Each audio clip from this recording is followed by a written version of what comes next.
शंकराचार्य की मूर्ति को लेकर मामला फिर सुर्खियों में। प्रशासन ने नेचुरल गार्डन स्थान का चयन करते ही मामला फिर तूल पकड़ने लगा। जनप्रतिनिधियों ने ओंकार पर्वत पर शंकराचार्य की मूर्ति स्थापित करने की मांग की।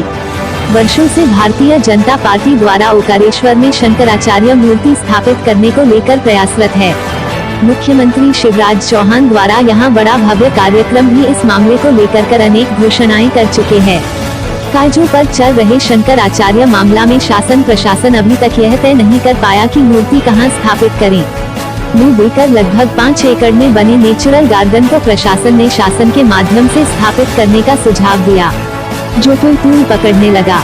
नगर परिषद अध्यक्ष अंतर सिंह बारे ने प्रशासन पर मनमानी का आरोप लगाते हुए कहा कि नेचुरल गार्डन परिषद द्वारा विकसित किए जाने का निर्णय लिया है। इस स्थान को छोड़कर ओंकार पर्वत पर शंकराचार्य की मूर्ति का सुझाव दिया है। भारतीय जनता युवा मोर्चा के अध्यक्ष प्रमोद करोड़ी ने भी न्यायालय के आदेश पर ओंकार पर्वत पर शंकराचार्य की गुफा बनाने की शासन प्रशासन से मांग की तथा नेचुरल गार्डन को सुव्यवस्थित करने का सुझाव भी दिया। देश की धड़कन न्यूज के लिए ओंकारेश्वर से ममता दुबे की रिपोर्ट। से वो उसको अपने कब्जे में लेना चाहता है। युवा मोर्चा तो ये चाहता है कि नगर परिषद द्वारा उसका विकसित किया जाए और बच्चों के लिए वहाँ पर खेलकूद के अनेक साधन वहाँ पर लगाए जाए, जिससे गांव वालों में भी खुशी रहेगी। करोड़ी, नगर अध्यक्ष, भाजपा युवा मोर्चा, ओंकारेश्वर। ओंकारेश्वर का जो नेचुरल गार्डन है, ये पूर्व में भाजपा के हमारे अध्यक्ष जी जो बैठे थे उनकी देन है। ये मिनिमम कम से कम 5 से 6 एकड़ में निर्मित है और सारे गांव का लोगों का यहाँ पर आना जाना रहता है। पर्यटनों का लोगों का आना जाना रहता है। यहाँ पे भोजन वगैरह भी होता है। और जहाँ पर रही है इसके डेवलपमेंट की बात, तो परिषद ने निर्णय लिया है अभी वर्तमान में। पूर्व में हमने प्रस्ताव पारित कर दिए हैं कि यहाँ पर नेचुरली झूले लगाए जाएं।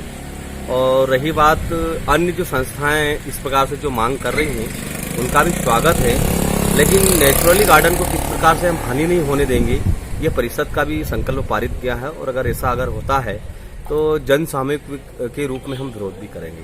जी, आज जो हुआ है एसडीएम के द्वारा या तहसीलदार के माध्यम से जो अवलोकन किया गया है, मेरे समय सीएमओ साहब के द्वारा दूरभाष पे बात हो चुकी है कि एसडीएम और तहसीलदार के द्वारा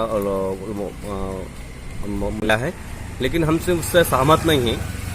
सहमत इसलिए नहीं है कि किसी प्रकार से आज तक की स्थिति में गांव के अंदर जो बेहाल जो एसडीएम और तहसीलदार के माध्यम से जो गांव की जो पूर्ण तरीके से जो क्षतिपूर्वक पहुंचाई जा रही है, वो क्षति आने वाले समय तक पूर्ति नहीं की जा सकती है। हम उसका विरोध करेंगे और बिल्कुल भी नहीं।